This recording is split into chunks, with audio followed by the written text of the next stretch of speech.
레위기 1장부터 소위 오늘까지 5대 제사를 다루고 있습니다. 자, 1장에서는 우리가 번제를 보았죠.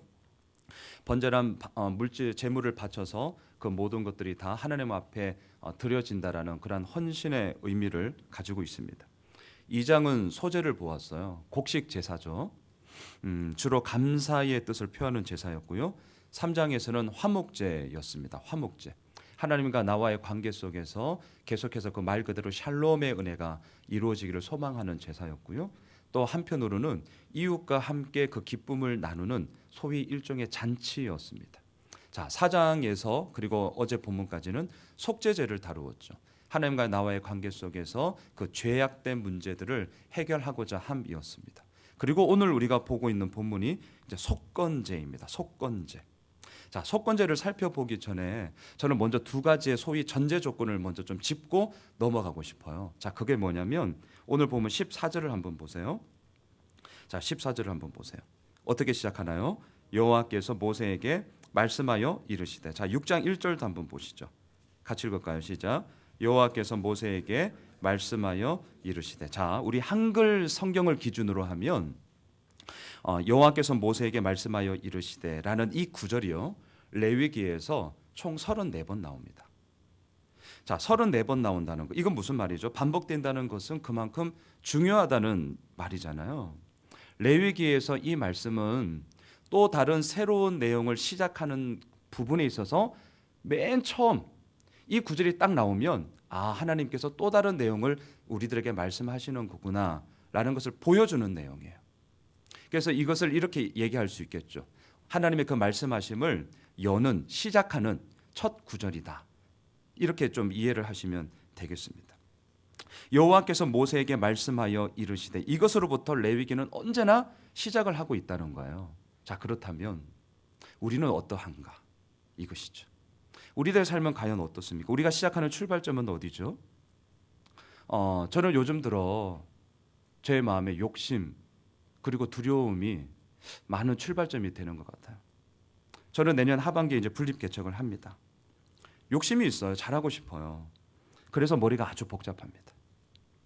많은 일을 하지 않았는데도 에너지가 그 생각만 해도 이렇게 확 빠져나가는 것 같은 그런 정말 욕심으로부터 인해서 이루어지는 그런 부분들이 있어요. 근데 한편으로는 두려워요. 왜냐하면 아무것도 없어서요. 보이지를 않아서요. 이 두 마음이 왔다 갔다 하는 거예요. 그래서 새벽마다 제가 기도하는 것은 이겁니다. 하나님께서 말씀하신 만큼, 하나님께서 보여주시는 만큼, 하나님께서 인도해 주시는 만큼 가겠습니다. 오늘 말씀이에요. 모세에게 말씀하여 이르신 것처럼 하나님 저에게도 말씀하여 주십시오. 이게 저의 기도 제목이거든요. 여러분들의 시작하는 출발점은 과연 어디죠? 자, 두 번째, 전제 조건이 있어요. 누구든지입니다. 누구든지. 자, 15절을 한번 보세요. 15절 이렇게 시작을 하죠. 누구든지 여호와의 성물에 대하여 부지 중에 범죄하였으면. 자, 17절도 한번 보세요. 만일 누구든지 여호와의 계명 중 하나를 부지 중에 범하여도. 그리고 마지막 6장 2절을 한번 보실까요? 같이 읽을까요? 시작. 누구든지 여호와께 신실하지 못하여 범죄하되. 여기까지요. 자, 하나님께 드리는 제사는 누구든지예요. 이 말은 무슨 말이죠? 결코 예외가 있다는 거예요? 없다는 거예요? 예외 없다는 거죠. 나 제사장이야. 소용없습니다. 나 끝발 있는 에브라임 지파 족장이야. 소용없습니다. 그 사람이 대통령이든 존경받는 목사이든 반대로 사람을 죽인 살인자이든 아무것도 가진 것 없는 거지이든 하나님 앞에서는 예외 없다는 거예요.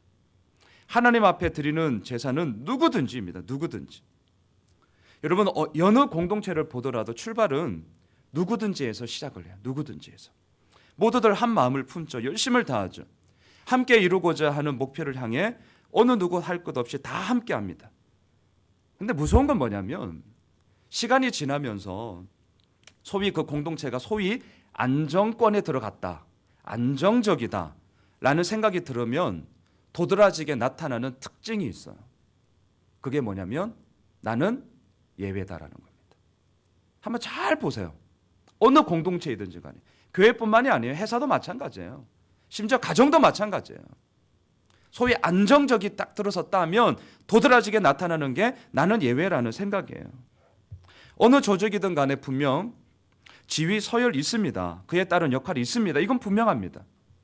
하지만 하나님 앞에서 그 지위 자체가 자신의 합당함을 대변하는 것은 결코 아닙니다.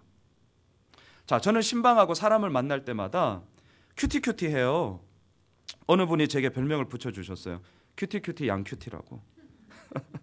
자, 우리 교회가 본격적으로 말씀 앞에 섭시다. 말씀 앞에 정말 말씀만이 우리들의 삶을 이끕니다라고 강조한 게 이제 2년 좀 더 지났잖아요. 그리고 많은 우리 성도님들이 함께 큐티도 하고 목장에서 뭐 카톡방, 저 같은 경우는 훈련반에서의 밴드 꽤 많이 있거든요. 매번 나눠요. 그냥 너무 감사하죠. 자, 근데 만일 제가 큐티를 하지 않는다. 자, 그렇다면 제가 아무리 목사라고 하더라도 그 목사라는 저의 지위가 저의 큐티하지 않음, 저의 게으름을 대변하지는 못합니다. 그렇죠? 나는 목사야. 그게 무슨 상관이 있나요? 하나님이 보시기에 저는 목사이기 전에 양순흥이에요. 그냥 양순흥. 그냥 예수를 믿는 한 사람이라는 것이죠. 자, 사랑하는 성도 여러분, 지금까지 우리는 번제, 소제, 화목제, 속제제, 그리고 오늘 속건제를 보게 될 것입니다. 이런 제사를 보면서 반드시 이 두 가지의 조건을 꼭 짚고 넘어가셔야 돼요. 이것은 오늘 본문에 나오는 속건제만의 얘기가 아니라 그동안 모든 제사에 다 이루어졌던 얘기이기 때문에 그렇습니다. 잊지 마세요. 첫째, 여호와께서 모세에게 말씀하여 이르시되. 언제나 레위기의 출발은 하나님께서 말씀하심으로부터 시작되었다는 것이죠. 그렇다면 우리도 물어야죠. 나의 출발은 과연 어디에서부터 시작하고 있는가? 둘째, 누구든지예요. 누구든지. 행여라도 나는 예외다라는 생각을 있다면 우리 회개해야 합니다. 우리가 하나님 앞에 섰을 때 내가 이 땅에서 가졌던 지위로 결코 서는 게 아니기 때문입니다. 자, 오늘은 속건제를 제가 보려고 합니다. 속건제, 속죄할 속, 그 다음에 허물 건, 제사, 제자입니다. 이게 속건제입니다. 허물을 속죄하는 제사가 속건제인데요. 자, 그렇다면 벗겨내야 할 허물이 도대체 무엇입니까? 그것은 다른 이들에게 물질적으로 피해를 준 것에 대한 보상을 얘기하고 있습니다. 어제까지 우리가 속죄제를 보았어요. 속건제와 속죄제의 공통점은 죄를 하나님 앞에 용서해 주십시오라고 회개의 기도로 또 회개의 제사로 나아가는 것이 공통점입니다. 차이점이 있어요. 속죄제는 하나님의 계명에 대해 고의성은 없지만 법을 어긴 것에 대해서 용서를 구하는 것입니다. 반면에 속건제는 재산상의 피해를 입힌 죄에 대해서 용서를 구하는 게 속건제입니다. 그러니까 범위가 더 좀 지엽적이죠. 또 한편으로는 명확하죠. 재산상의 피해를 준 것이니까요. 자, 오늘 본문을 보면 피해를 입힌 재산에 대해서 두 가지의 상황으로 나눠요. 첫째, 하나님의 성물에 대해서 피해를 입힌 경우입니다. 두 번째는 이웃에 대한 재산에 피해를 입힌 경우예요. 자, 먼저 하나님의 성물에 대해 피해를 입힌 경우를 한번 보죠. 자, 오늘 보면 15절, 16절을 우리 같이 읽도록 하겠습니다.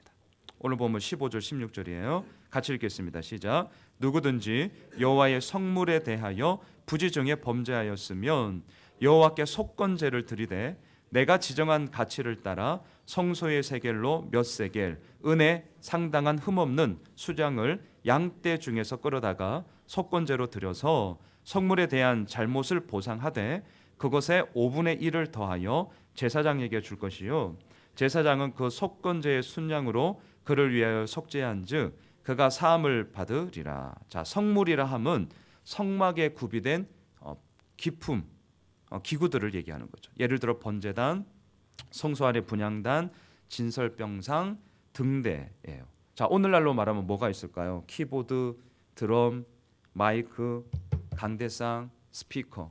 이거 부서뜨리면 원상복구 해놔라는 거예요. 자, 또한 성물이라 함은 하나님께 바쳐진 제물도 포함됩니다. 하나님께 바쳐진 제물. 자, 그러면 이러한 성물에 대해서 오늘 본문에 보니까 부지중에 범죄하였으면, 우리가 지금 계속 보고 있는데 부지중은 무슨 말이죠? 전혀 인식하지 못한 채, 실수로. 성막의 기구들을 손상시키거나 아니면 바쳐진 제물에 대해서 함부로 취급했다거나 이러면 이제 속건제를 드리라는 거예요. 자, 속건제를 지금 어떻게 드리나요? 흠 없는 순양을 드리죠.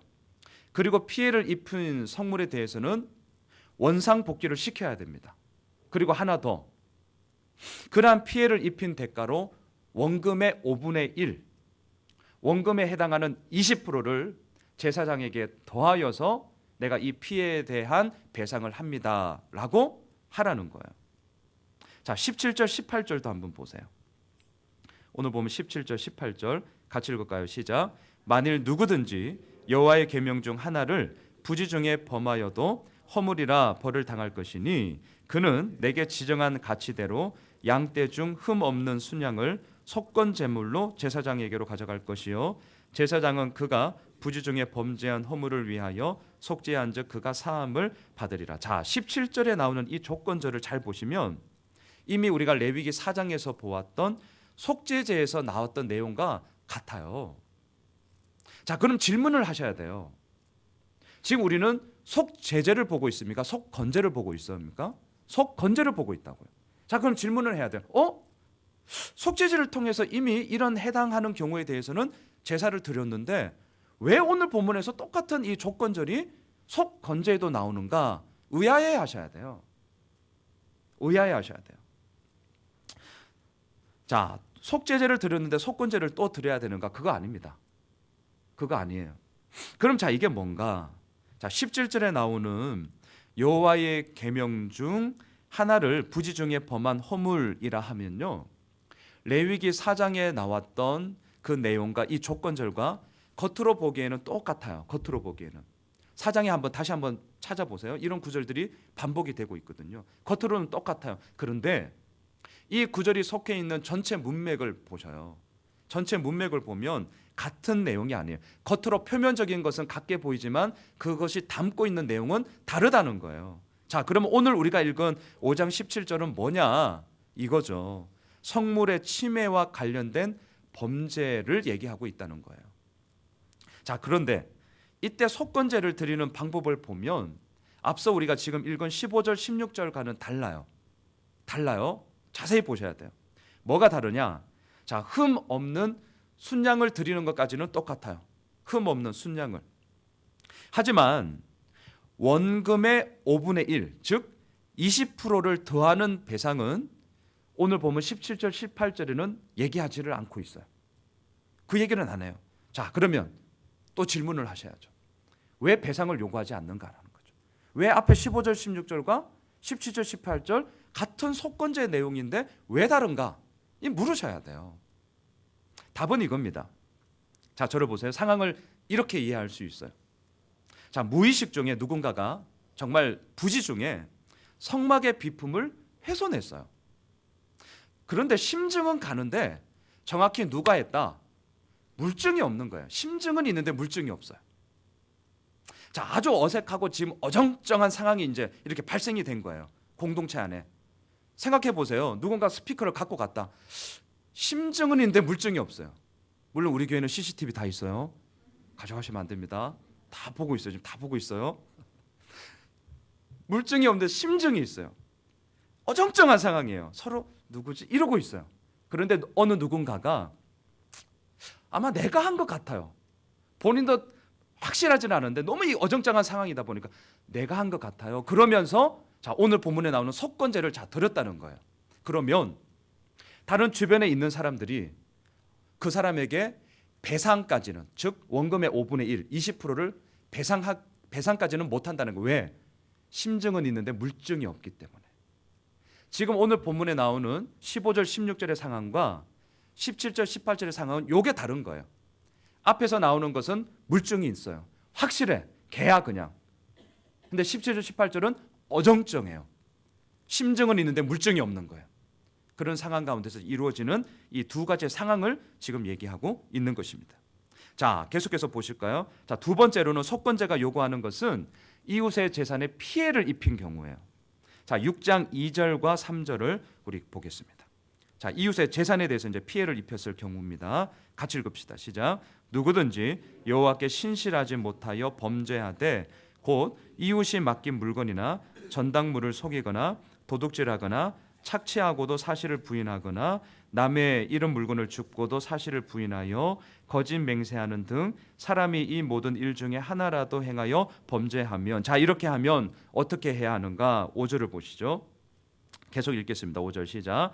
그 거짓 맹세한 모든 물건을 돌려보내되 곧 그 본래 물건의 5분의 1을 더하여 돌려보낼 것이니 그 죄가 드러나는 날에 그 임자에게 줄 것이요. 자, 피해를 입힌 금액만큼 원상복귀하고 그 원금의 5분의 1, 즉 20%를 더해서 재산의 피해를 입힌 것에 대해서 배상을 해라, 이렇게 얘기해요.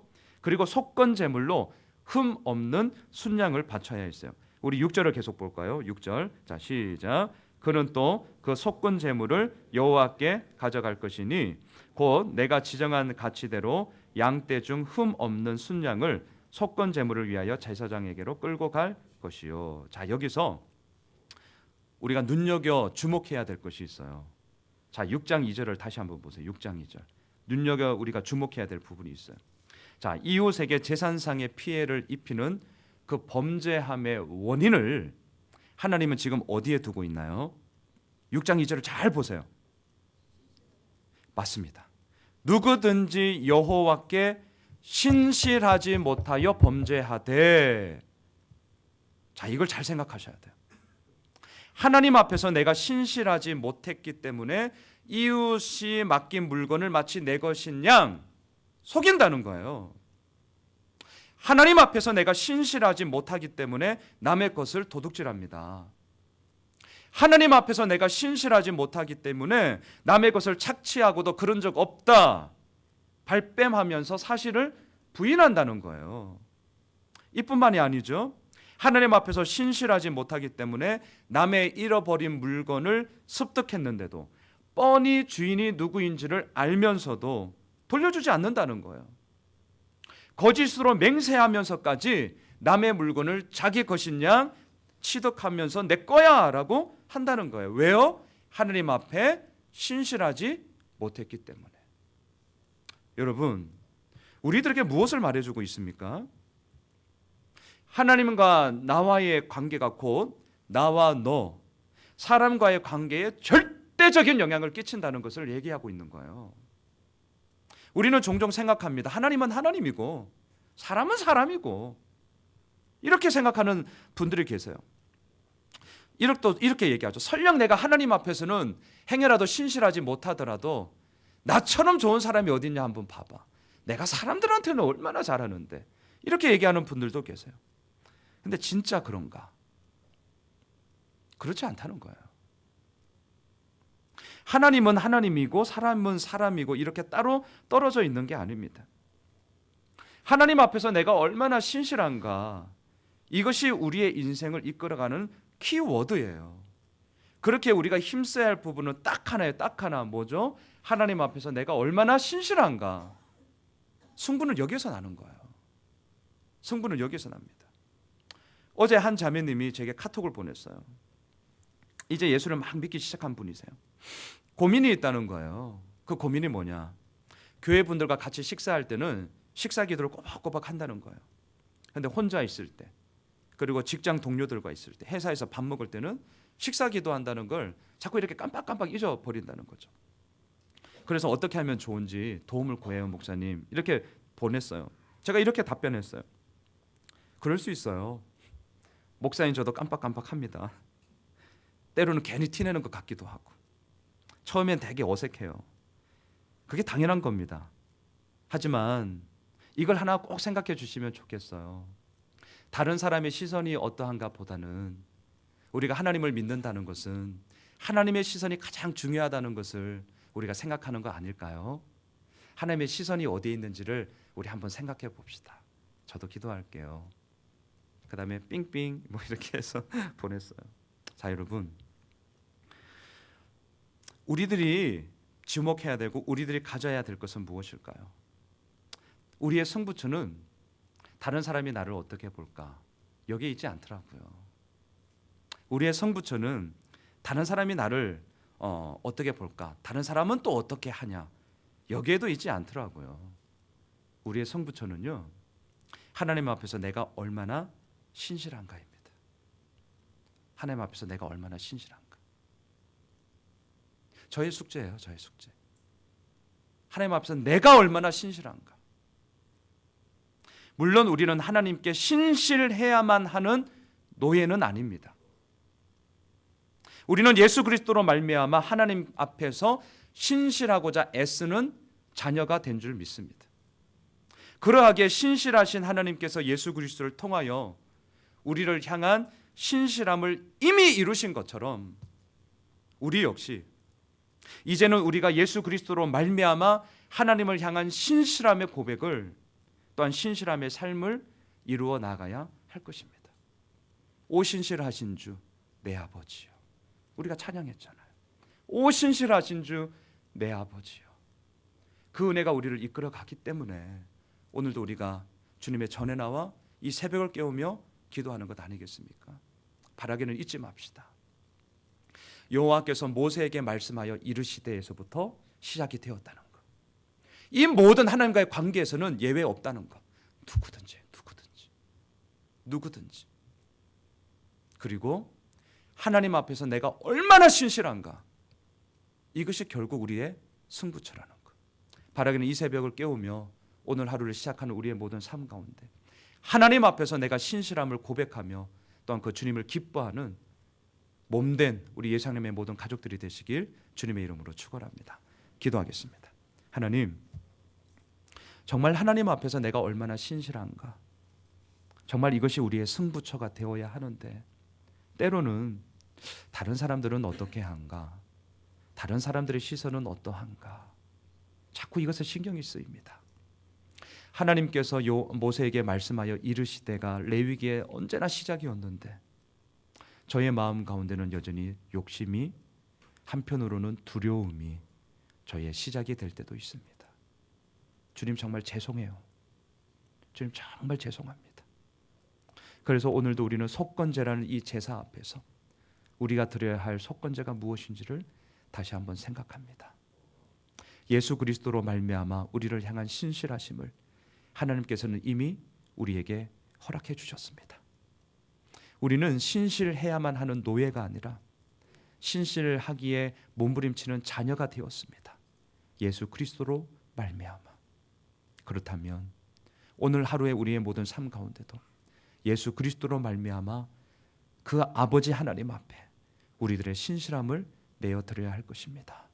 바라기는 오늘 이 하루가 신실함을 이루어 나가며 또한 주님 앞에 온전히 드려지는 귀한 하루가 되게 하여 주시옵소서. 살아계신 예수님의 이름으로 기도드리옵나이다. 아멘. 하늘의